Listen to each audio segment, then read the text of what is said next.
కాళేశ్వరం ప్రాజెక్టుపై విచారణ స్పీడప్ చేసింది విచారణ కమిషన్. కాళేశ్వరం కమిషన్ విచారణకు హాజరయ్యారు మాజీ ఈఎన్సీ మురళీధర్ ను స్వయంగా క్రాస్ ఎగ్జామినేషన్ చేస్తున్నారు కమిషన్ చైర్మన్ జస్టిస్ పినాకి చంద్ర ఘోష్. కమిషన్ అడిగే ప్రశ్నలకు మురళీధర్ చెప్పే సమాధానాలను నోట్ చేస్తున్నారు ఘోష్. విచారణకు ముందుకు కోర్టు తరహాలో అన్ని నిజాలే చెబుతానని మురళీధర్ తో దేవుడి మీద ప్రమాణం చేయించారు కమిషనర్ చైర్మన్ జస్టిస్ చంద్ర ఘోష్. కాళేశ్వరం ప్రాజెక్టుపై విచారణ స్పీడప్ చేసింది విచారణ కమిషన్. కాళేశ్వరం కమిషన్ విచారణకు హాజరయ్యారు మాజీ ఈఎన్సీ మురళీధర్ ను స్వయంగా క్రాస్ ఎగ్జామినేషన్ చేస్తున్నారు కమిషన్ చైర్మన్ జస్టిస్ పినాకి చంద్ర ఘోష్. కమిషన్ అడిగే ప్రశ్నలకు మురళీధర్ చెప్పే సమాధానాలను నోట్ చేస్తున్నారు ఘోష్. విచారణకు ముందుకు కోర్టు తరహాలో అన్ని నిజాలే చెబుతామని మురళీధర్ తో దేవుని మీద ప్రమాణం చేయించారు కమిషనర్ చైర్మన్ జస్టిస్ చంద్ర ఘోష్. దీనికి సంబంధించిన మరిన్ని అప్డేట్స్ యాదగిరి లైవ్ లో అందిస్తారు. యాదగిరి, కాళేశ్వరం విచారణపై డీటెయిల్స్ ఏంటి?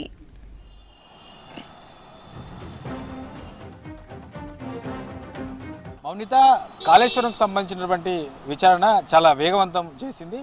ఈ 2 రోజుల నుంచి కూడా ఈ విచారణను మరింత స్పీడప్ చేసిందని చెప్పొచ్చు విచారణ కమిషన్. ఎందుకంటే మొన్నటి వరకు కూడా ఏదైతే విజిలెన్స్ రిపోర్ట్కు సంబంధించి కమిషన్ గత కొన్ని రోజుల నుంచి కూడా ఈ విజిలెన్స్ రిపోర్ట్ కావాలని చెప్పేసి అడుగుతూ ఉన్నది. కానీ ఈ విజిలెన్స్ శాఖ నుంచి కొంత ఆలస్యంగా ఈ విజిలెన్స్ రిపోర్ట్ అనేది కమిషన్కి చేరింది. మొన్న 2 రోజుల క్రితమే ఈ కమిషన్కు విజిలెన్స్ రిపోర్ట్ మధ్యంతర విజిలెన్స్ రిపోర్ట్ ఇచ్చారు. ఈ విజిలెన్స్ రిపోర్టు అధ్యయనం చేసిన తర్వాత ఏదైతే ఈ కమిషన్కి సంబంధించి విచారణలో భాగంగా 50 మందికి పైగా విచారణ కమిషన్ చేసింది. అయితే అందులో ఎవరెవరైతే కమిషన్ ముందు హాజరయ్యారో వాళ్ళందరూ కూడా తమ అభిప్రాయాలను వాళ్ళు ఏం చెప్పదలుచుకుంటున్నారో అదంతా కూడా అఫిడవిట్ల రూపంలో ఇవ్వాలని చెప్పేసి కమిషన్ చెప్పింది.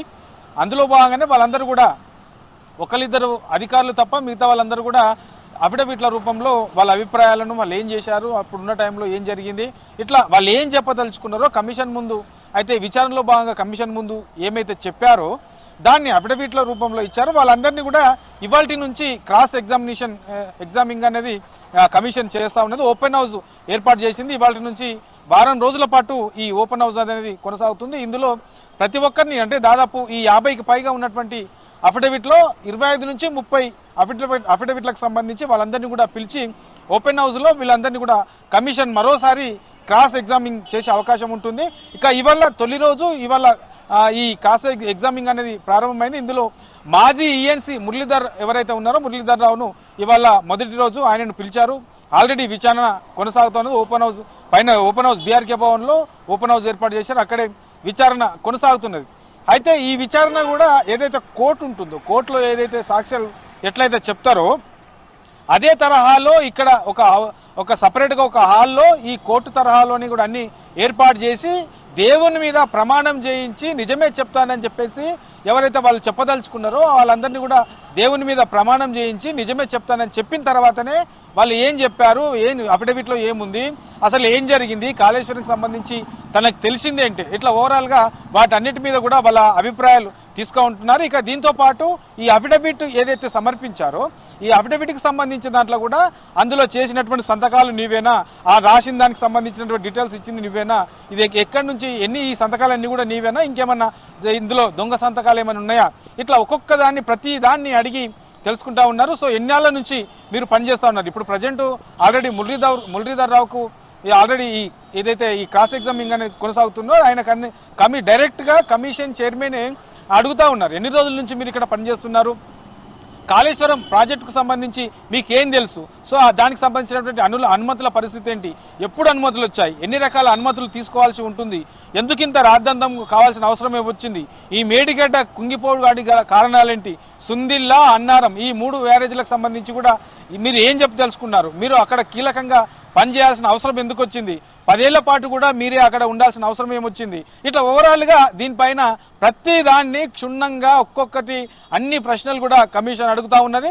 ఈ కమిషన్ అడిగిన ప్రతి ప్రశ్న కూడా ఎవరైతే ఈ క్రాస్ ఎగ్జామింగ్కి అటెండ్ అవుతారో వాళ్ళందరూ కూడా చెప్పాల్సిందే. ఒకవేళ చెప్పకపోతే, లేదంటే అఫిడవిట్లో ఇచ్చింది ఒకలాగా, లేదంటే కమిషన్ ముందు చెప్పడం ఇంకోలాగా కనుక ఉంటే కూడా దానిపైన కూడా మళ్ళీ యాక్షన్ తీసుకుంటామని చెప్పేసి ముందు నుంచి కూడా కమిషన్ చెప్తుంది. కాబట్టి అందులో భాగంగానే వీటన్నిటిని కూడా క్షుణ్ణంగా ఒక్కొక్క దాన్ని ప్రతి క్వశ్చన్ని అడిగి ఎందుకు చేయాల్సి వచ్చింది ఏంటి అనే దాని మీద పూర్తి స్థాయిలో ఏదైతే సమాచారాన్ని కమిషన్ తీసుకుంటున్నది. ఇక ఇవాళ నుంచి వారం రోజుల పాటు ఇది కొనసాగే అవకాశం ఉంటుంది.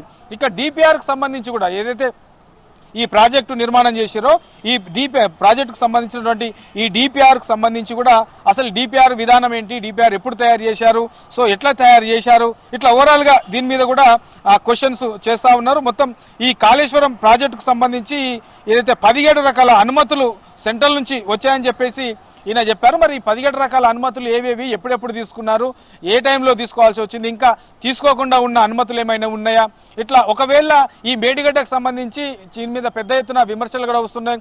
గతంలో ఈ ఏదైతే ఇరిగేషన్కి సంబంధించినటువంటి నిపుణులు ఉంటారో నిపుణులు కూడా చాలామంది కూడా ప్రత్యేకంగా ఒక కమిటీ కూడా అక్కడ మేడిగడ్డలో ఈ బ్యారేజ్ నిర్మించొద్దని చెప్పినప్పటికీ అక్కడే నిర్మించాల్సిన అవసరం ఎందుకు వచ్చింది, ఇట్లా ప్రతి ఒక్కదాన్ని కూడా ఏదైతే విచారణకు వస్తున్నారో విచారణకు వచ్చిన వాళ్ళని అడుగుతా ఉన్నారు. ఇవాళ కొనసాగుతున్నటువంటి ఓపెన్ హౌస్లో ఈ మాజీ ఈఎన్సీ మురళీధర్రావుకు సంబంధించి పూర్తి స్థాయిలో ఈ అనుమతులకు సంబంధించి, తర్వాత ఈ డిపిఆర్కు సంబంధించి, కాళేశ్వరం అనేటువంటి ఖర్చులకు సంబంధించి, తర్వాత ఈ రకం నాణ్యత లేని ఈ కట్టడాలకు సంబంధించి, ఏదైతే ఈ మేడిగడ్డ పిల్లలు కుంగిన దాని మీద, తర్వాత ఈ సుందిల్లా అన్నారం ఈ 2 బ్యారేజ్లకు సంబంధించి వాటర్ లీకేజ్కి సంబంధించి, ఇట్లా ఓవరాల్గా వీటన్నిటి మీద కూడా ప్రతి ఒక్క దాని మీద క్రాస్ ఎగ్జామినింగ్ చేస్తున్నారు. వాళ్ళని అడిగి వాళ్ళ నుంచి విషయాలు రాబడతా ఉన్నారు. ఇక అఫిడవిట్లో ఇచ్చింది, తర్వాత విచారణ ముందు కమిషన్ ముందు విచారణలో భాగంగా కమిషన్ ముందు హాజరై చెప్పింది, తర్వాత ఇవాళ క్రాస్ ఎగ్జామినింగ్ సంబంధించి ఏం చెప్తున్నారు, ఇట్లా ఓవరాల్గా 3-4 కోణంలో ఏదైతే ఈ కమిషన్ ఉందో విచారణ కమిషన్ ఉందో విచారణ చేస్తూ ఉన్నది. ఈ విచారణ తర్వాత మళ్ళీ దీని మీద ఒక ఫైనల్గా ఒక రిపోర్ట్ తయారు చేసే అవకాశం ఉంటుంది.